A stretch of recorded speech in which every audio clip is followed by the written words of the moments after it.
ભાવનગર મહાનગરપાલિકા અને રેલવે વચ્ચે હાદાનગર નજીક આવેલી સર્વોદય સોસાયટીમાં જવાના રોડને પગલે વિવાદ ચાલી રહ્યો છે। રેલવે દ્વારા રસ્તો બંધ કર્યા બાદ મહાનગરપાલિકાએ પણ સામે બાયો ચડાવી હતી। ત્યારે હવે મહાનગરપાલિકામાં મેયરના અધ્યક્ષ સ્થાને બંને તંત્રની એક બેઠક મળી ગઈ છે, જેમાં સહકારનો નિર્ણય લેવામાં આવ્યો છે। ભાવનગર મહાનગરપાલિકામાં મળેલી બેઠકમાં રેલવેના DRM Ravishkumar, collector R K. Mehta, commissioner N V. Upadhyay, mayor Bharatbhai Barad ઉપસ્થિત રહ્યા હતા। રેલવેના રસ્તાને લઈને તેમજ મહાનગરપાલિકાના 35 કરોડના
આજરોજ વેસ્ટર્ન રેલવેના ડીઆરએમ તેમજ ભાવનગરના કલેક્ટરશ્રી, ભાવનગર મહાનગરપાલિકાના કમિશનરશ્રી અને મારી સાથે સ્ટેન્ડિંગ કમિટીના ચેરમેનશ્રી વગેરેની એક અગત્યની મિટિંગ મળેલ। તેમાં રેલવે બાબતના તમામ મુદ્દાઓની ચર્ચા કરવામાં આવેલ અને તેમાં ખૂબ જ પોઝિટિવ એકબીજાની સાથે વાત થયેલ અને એકબીજાને સહકાર આપવા સૌ સંમત થયા છે અને થોડા દિવસમાં જે રસ્તાની ફરિયાદ છે, કલેક્શનની ફરિયાદ છે, તેનો નિકાલ થઈ જશે। છેલ્લા ઘણા સમયથી ભાવનગર મહાનગરપાલિકા અને ભાવનગર વેસ્ટર્ન જે રેલવે ડિવિઝન છે એની વચ્ચે અમુક કોમ્યુનિકેશન ગેપના કારણે ઘણા બધા પ્રશ્નો ઉપસ્થિત થતા હતા। સૌથી મહત્ત્વનો આમાં ટેક્સનો મુદ્દો હતો કે જે ભાવનગર મહાનગરપાલિકાએ રેલવે પ્રિમાઇસીસમાં આવેલ જે એમની મિલકતો છે તેનો જે ટેક્સ આપવાનો હોય અને નામદાર સુપ્રીમ કોર્ટના ચુકાદા મુજબ 50% યુઝર ચાર્જ આપવાનો હોય તે બાબત મુખ્ય હતી। આ ઉપરાંત જે રસ્તાઓ એમના દ્વારા બંધ કરવામાં આવ્યા છે તે રસ્તાઓ બાબતે પણ ચર્ચા કરવામાં આવી હતી ને તેની પણ એક સંમતિ એવી સધાઈ છે કે ભાઈ અઠવાડિયામાં આપણે એનું સર્વે કરીને કંઈ એનો વૈકલ્પિક માર્ગ કાઢવામાં આવશે।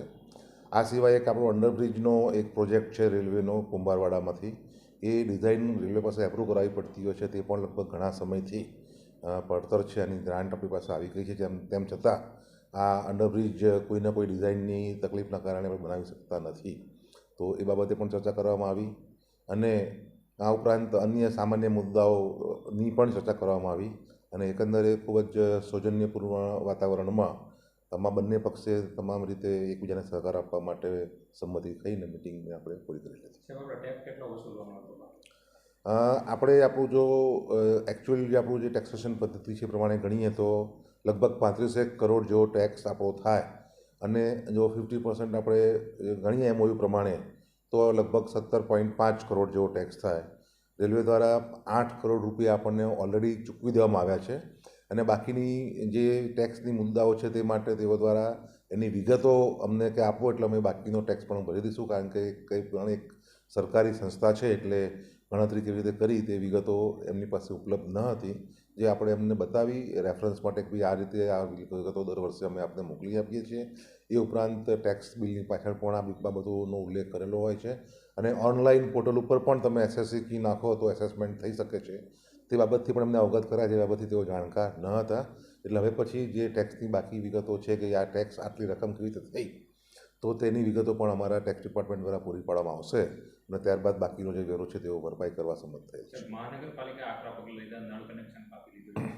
બિલકુલ સાચી વાત છે। આપણે જે તે વખતે જ્યારે એ લોકો MOU કરવાનું હતું એના માટે આપણા અથાગ પ્રયત્નો પછી પણ જ્યારે એ લોકો આ ટેક્સ માટે આગળ નહોતા આવતા તો અમારે ના છૂટકે આ કાર્યવાહી કરવી પડી હતી અને ત્યારબાદ જ આ ટેક્સ બાબતની વાગત જે છે તે અત્યારે ખૂબ જ પોઝિટિવ રીતે આગળ ચાલી રહી છે.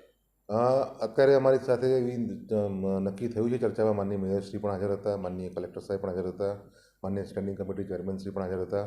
તો કોઈપણ કાર્ય જે રેલવેને અથવા તો ભાવનગરની આમ જનતાને લાગે વળગે છે તો એ કોઈપણ એક્શન લેતા પહેલાં એકબીજા સાથે સંપર્ક કરવામાં આવશે અને આ કામગીરી કરવામાં આવી રહી છે તેવી એકબીજા પ્રત્યે જાણકારીની આપલે કરવામાં આવશે, જેથી કરીને ઉદાહરણ તરીકે મહાનગરપાલિકા વિસ્તાર હોય તો લોકો અમારી પાસે આવતા હોય તો અમને ખબર જ ના હોય કે રેલવે શું કરવા માગે છે. તો આ જાણકારી અમારી પાસે અગાઉથી હોય તો અમે લોકોને યોગ્ય જવાબ આપી શકીએ. તે જ રીતે રેલવેને પણ અમે આગળથી જાણકારી આપીશું, જેથી રેલવેને પણ ખ્યાલ આવે કે ભાઈ આ પાણી બંધ થવાનું છે કે આ પ્રશ્ન ઊભો તો ઉપસ્થિત થવાનો છે.